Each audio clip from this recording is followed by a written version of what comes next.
Tensions are rising as former U.S. President Donald Trump threatens military intervention in Nigeria, alleging the government's failure to protect Christians. This situation has sparked significant controversy, raising questions about international relations, religious freedom, and the role of military intervention. Let's delve into the details. On Saturday, Trump announced he had instructed the Pentagon to prepare for potential military action in Nigeria. He stated this in response to claims that the Nigerian government is not doing enough to stop the persecution of Christians in the West African nation. Furthermore, Trump warned that the United States would immediately halt all aid and assistance to Nigeria if the alleged persecution continued. He even suggested the possibility of a military incursion, vowing a swift and decisive response to eliminate Islamic terrorists.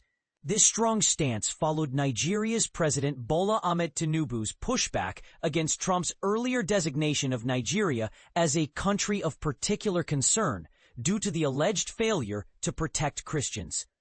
Tinubu emphasized that religious freedom and tolerance are fundamental to Nigeria's identity, asserting the country's commitment to protecting citizens of all faiths. He stated that the portrayal of Nigeria as religiously intolerant does not reflect the reality on the ground. But here's where it gets controversial. Trump has claimed that Christianity faces an existential threat in Nigeria, with radical Islamists being responsible for mass slaughter. This assertion echoes the concerns raised by U.S. Senator Ted Cruz, who urged Congress to designate Nigeria as a violator of religious freedom. Nigeria, a country of over 220 million people, is almost equally divided between Christians and Muslims. The nation faces various security challenges, including the extremist group Boko Haram, which seeks to establish its radical interpretation of Islamic law and has targeted both Muslims and Christians. Attacks in Nigeria have diverse motives, including religious conflicts, clashes between farmers and herders, communal rivalries, and ethnic clashes. And this is the part most people miss. While Christians have been targeted, analysts note that the majority of victims of armed groups are Muslims in Nigeria's predominantly Muslim north, where most attacks occur.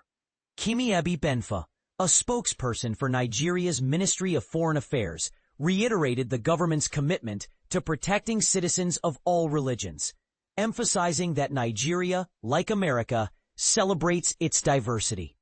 Nigeria was previously placed on the Country of Particular Concern list by the U.S. in 2020 due to what the State Department called systematic violations of religious freedom.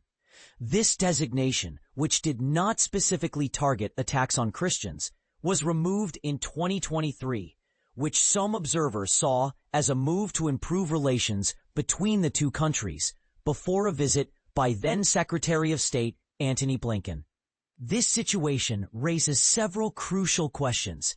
Is military intervention the appropriate response to the alleged persecution of Christians?